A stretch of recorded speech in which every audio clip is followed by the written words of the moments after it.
24 घंटे में सामने आने वाले नए मरीजों के आंकड़े में जबरदस्त उछाल आया है। नए संक्रमितों की संख्या 2 लाख के पार पहुंच गई है, जबकि 1038 लोगों ने संक्रमण की वजह से अपनी जान गंवाई है। देश में फिलहाल 14,71,877 कोरोना एक्टिव केस हैं। महाराष्ट्र, दिल्ली और यूपी में कोरोना सबसे ज्यादा कहर बरपा रहा है। महाराष्ट्र में कोरोना नाम की सुनामी जमकर कहर ढा रही है। कोरोना की रफ्तार पर ब्रेक लगाने की हर कोशिश नाकाम हो रही है। 24 घंटे में नए मरीजों का आंकड़ा 61,695 पर पहुंच गया है। वहीं एक दिन में 349 लोगों ने अपनी जान गंवाई है। राज्य में एक्टिव केस की संख्या 6,20,000 से ज्यादा है। दिल्ली में नए संक्रमितों के आंकड़े में मामूली कमी दर्ज की गई, लेकिन इसके बावजूद हालात बदतर हैं। राजधानी में 24 घंटे में 16,699 नए मामले सामने आए हैं, जबकि 112 लोगों की जान गई है। दिल्ली में इस वक्त कुल एक्टिव केस की संख्या 54,000 से ज्यादा है। संक्रमण दर पहली बार 20% के पार हो गई है। दिल्ली में कोरोना बम फटने से हड़कंप मचा हुआ है। मुख्यमंत्री अरविंद केजरीवाल और उपराज्यपाल अनिल बैजल के बीच बैठक हुई। इस बैठक के बाद कोरोना की चेन तोड़ने के लिए वीकेंड कर्फ्यू का ऐलान किया गया। शुक्रवार रात 10 बजे से सोमवार सुबह 6 बजे तक लॉकडाउन को लेकर सख्ती बरती जाएगी। जरूरी सेवाएं छोड़कर बाकी आवाजाही पर रोक रहेगी। मॉल, स्पा और जिम पूरी तरह से बंद रहेंगे। रेस्टोरेंट से सिर्फ होम डिलीवरी की इजाजत दी गई है। यूपी के 10 शहरों में नाइट कर्फ्यू की मियाद बढ़ा दी गई है। नए आदेश के मुताबिक रात 8 बजे से सुबह 7 बजे तक नाइट कर्फ्यू रहेगा। उत्तर प्रदेश में 24 घंटे में 22,439 नए संक्रमितों का आंकड़ा सामने आया है। कोरोना के कहर को देखते हुए शिया धर्मगुरु मौलाना कल्बे जावेद ने ऐलान किया है कि लखनऊ में आसिफी मस्जिद में जुमे की नमाज नहीं होगी। वहीं उत्तर रेलवे ने प्रयागराज सहित कई स्टेशनों पर प्लेटफॉर्म टिकट की बिक्री बंद कर दी है। यूपी सरकार ने 10वीं और 12वीं की परीक्षा 20 मई तक स्थगित कर दी है। कोरोना नाम का वायरस रोज नए रिकॉर्ड बना रहा है। बिहार में एक दिन में 6,133 नए केस सामने आए हैं और इसी के साथ एक्टिव केस की संख्या 29,000 के आंकड़े को पार कर गई है। 7 अप्रैल को राज्यपाल फागू चौहान के नेतृत्व में सर्वदलीय बैठक बुलाई गई है। इस बैठक में कोरोना की रफ्तार पर लगाम लगाने के उपायों पर चर्चा की जाएगी। कोरोना को लेकर बढ़ रहे खौफ की वजह से पटना में ऑक्सीजन की भारी किल्लत हो रही है। ऑक्सीजन की डिमांड 7 गुना बढ़ गई है। ऑक्सीजन प्लांट संचालकों को इंडस्ट्रियल ऑक्सीजन सप्लाई बंद करके अस्पतालों को सप्लाई बढ़ाने के आदेश दिए गए हैं। पटना में ऑक्सीजन के 3 ही प्लांट हैं। ऐसे में अगर हालात नहीं सुधरे तो अस्पतालों में ऑक्सीजन की कमी हो सकती है। तकरीबन सभी राज्यों में अस्पतालों का खस्ता हाल, बेड की कमी और ऑक्सीजन की किल्लत की खबरों से लोग दहशत में हैं। रांची में लोगों ने घरों में ऑक्सीजन सिलेंडर खरीद कर रखना शुरू कर दिया है, जिससे ऑक्सीजन की मांग और ज्यादा बढ़ गई है। ऑक्सीजन प्लांट से डिस्ट्रीब्यूटर्स का कोटा कम हो गया है और अब अस्पतालों को सीधे सप्लाई की जा रही है।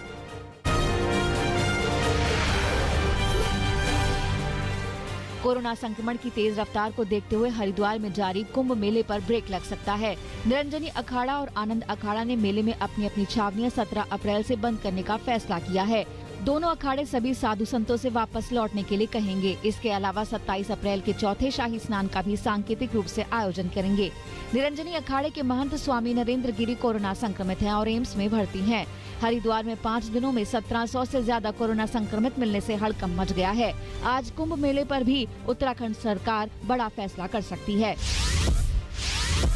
छत्तीसगढ़ के राजनांदगांव में कोरोना मृतकों के शवों के साथ संवेदनहीनता की सभी हदें पार कर दी गयी। शवों को कूड़ा गाड़ी में डालकर अंतिम संस्कार के लिए भेजा गया। ये तस्वीरें वायरल होने के बाद अफसर एक दूसरे पर जिम्मेदारी टाल रहे हैं। राजनांदगांव के कोविड केयर सेंटर में 2 बहनों समेत 3 लोगों की कोरोना से मौत हो गई।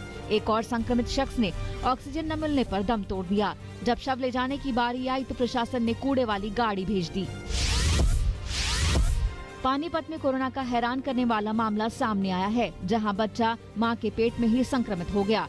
डिलीवरी के बाद बच्चे की कोरोना जांच की गई तो रिपोर्ट पॉजिटिव आई। मां भी कोरोना संक्रमित है। पॉजिटिव रिपोर्ट के चलते पानीपत के कई निजी अस्पतालों ने महिला को एडमिट करने से ही मना कर दिया। काफी मशक्कत के बाद उसे अस्पताल में जगह मिली। नवजात बच्चे की हालत स्थिर बताई जा रही है। डॉक्टर्स के मुताबिक हरियाणा में मां के पेट में पल रहे बच्चे में कोरोना वायरस ट्रांसमिशन का ये पहला मामला है।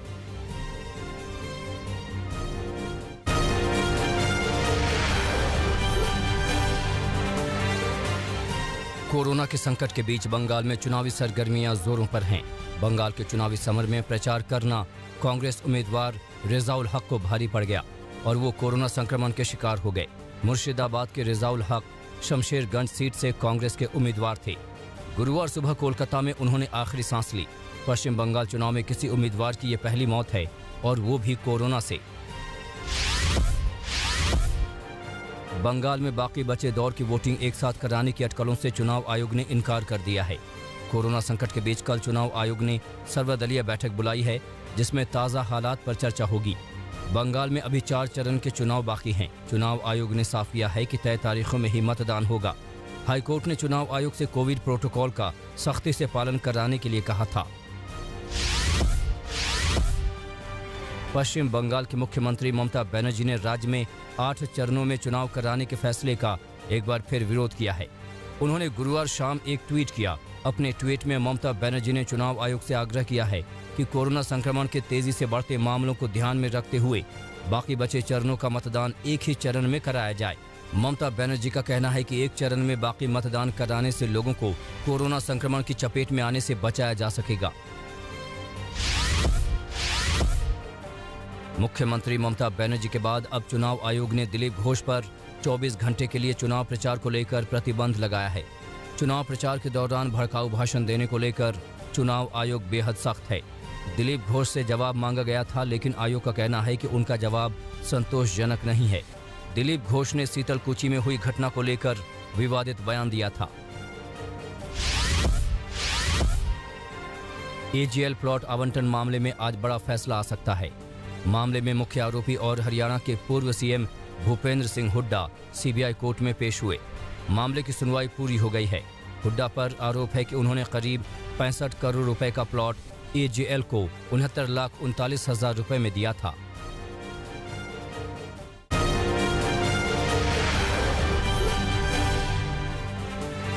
यूपी के मैनपुरी में बीडीसी प्रत्याशी की धारदार हथियार से हत्या कर दी गई। पुलिस के मुताबिक प्रत्याशी रात में प्रचार के लिए निकला था, जिसके बाद से वो लापता बताया जा रहा था। प्रत्याशी का शव गांव के बाहर खेतों में पड़ा मिला। हत्या के मामले में पुलिस को कुछ सुराग मिले हैं। पुलिस अधिकारी जल्द ही हत्या के आरोपियों की गिरफ्तारी का दावा कर रहे हैं। मध्य प्रदेश के रीवा में अस्पताल की 4थी मंजिल से कूदकर जेल प्रहरी ने खुदकुशी कर ली। बताया जा रहा है कि खुदकुशी करने वाले प्रहरी की 7 मई को शादी होने वाली थी। पुलिस को मौके से 4 पन्ने का सुसाइड नोट मिला है, जिसमें बीमारी और नौकरी से नाखुश होने की बात लिखी है। पुलिस पूरे मामले की जांच कर रही है। यूपी के सहारनपुर में रफ्तार के कहर ने 3 लोगों की जान ले ली।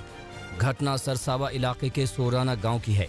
हादसे का शिकार लोग पंचायत चुनाव में वोटिंग करके घर वापस लौट रहे थे, तभी तेज रफ्तार कार ने कई लोगों को कुचल दिया।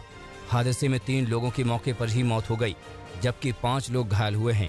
सड़क हादसे में 3 लोगों की मौत के बाद स्थानीय लोगों में काफी गुस्सा है।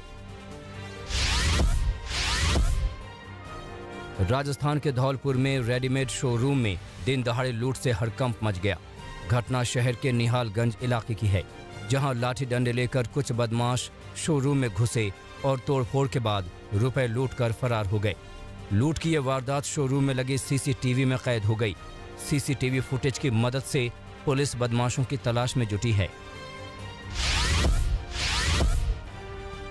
हरियाणा के यमुनानगर में नशे की लत पूरी करने के लिए एक महिला ने 13 साल की लड़की को देह व्यापार में झोंक दिया। पुलिस के मुताबिक माता पिता की गैर हाजिरी में आरोपी महिला ने बच्ची को नशे की डोज देनी शुरू की और उससे देह व्यापार कराने लगी। लड़की के प्रेग्नेंट होने पर पूरे मामले का खुलासा हुआ। लड़की के माता पिता की शिकायत पर पुलिस ने 2 महिलाओं समेत 3 आरोपियों को गिरफ्तार किया है। पुलिस ने बताया कि मुख्य आरोपी महिला नशा करती है। जब उसके पास पैसे कम पड़ने लगे तो पैसों के लिए उसने नाबालिग लड़की को अपना शिकार बनाया।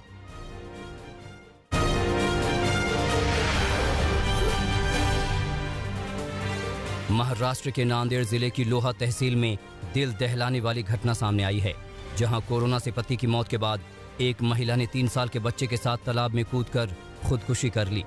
बताया जा रहा है कि महिला और उसका पति तेलंगाना के रहने वाले थे और महाराष्ट्र में मजदूरी करते थे। उसके पति को कुछ दिन पहले कोरोना हुआ था और इलाज के दौरान उसकी मौत हो गई।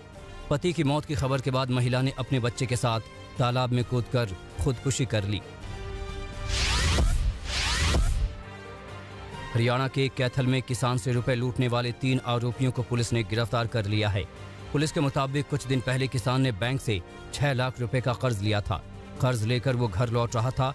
इसी दौरान कार से आए बदमाश उससे रुपए लूटकर फरार हो गए। शिकायत के बाद पुलिस ने मामले की जांच शुरू की और वारदात वाली जगह के पास लगे सीसीटीवी फुटेज की मदद से आरोपियों को गिरफ्तार कर लिया। पुलिस की पूछताछ में पता चला है कि तीनों में से एक आरोपी ने 3 लाख रुपए का कर्ज लिया था और उसे चुकाने के लिए साथियों के साथ उसने लूट की वारदात को अंजाम दिया।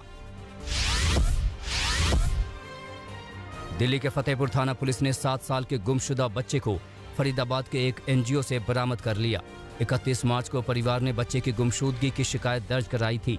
सीसीटीवी फुटेज खंगालने पर पुलिस को घर से 4 किलोमीटर दूर बच्चा अकेले जाता दिखाई दिया। इसके बाद पुलिस ने बच्चे की फोटो और डिटेल सोशल मीडिया पर शेयर की और उसके पोस्टर भी लगवाए। दिल्ली पुलिस की टीम गुरुग्राम के सेक्टर 15 सिविल लाइंस थाने पहुंची, जहां एक पुलिस वाले ने बच्चे को पहचान लिया। ये बच्चा पास के बाजार में अकेले घूमता हुआ मिला था, जिसके बाद पुलिस ने उसे एक एनजीओ के सुपुर्द कर दिया था। राजस्थान के जोधपुर के फलोदी कस्बे में जेल तोड़कर भागने वाले 2 और कैदियों को पुलिस ने गिरफ्तार कर लिया। कुल 16 कैदी जेल तोड़कर भागे थे, जिनमें से अब तक 3 को पुलिस गिरफ्तार कर चुकी है। इसके साथ ही साजिश में शामिल 2 आरोपियों को भी पुलिस ने गिरफ्तार किया है। जेल से फरार होने वाले बाकी 13 कैदियों की तलाश में पुलिस छापेमारी कर रही है। ग्वालियर जिले के जखवार गांव में आंगनबाड़ी केंद्र पर नशे में हंगामा मचाने वालों के खिलाफ पुलिस ने केस दर्ज कर लिया है। दरअसल शराब के नशे में 2 युवकों ने आंगनबाड़ी केंद्र पर जमकर हंगामा मचाया था और इस हंगामे का वीडियो सोशल मीडिया पर वायरल हो गया था।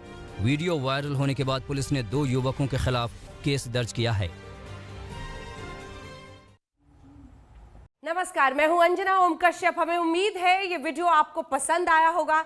लेटेस्ट खबरों के लिए यूं ही देखते रहिए आज तक और इस वीडियो के पसंद आने पर लाइक, शेयर एंड सब्सक्राइब करना ना भूलें।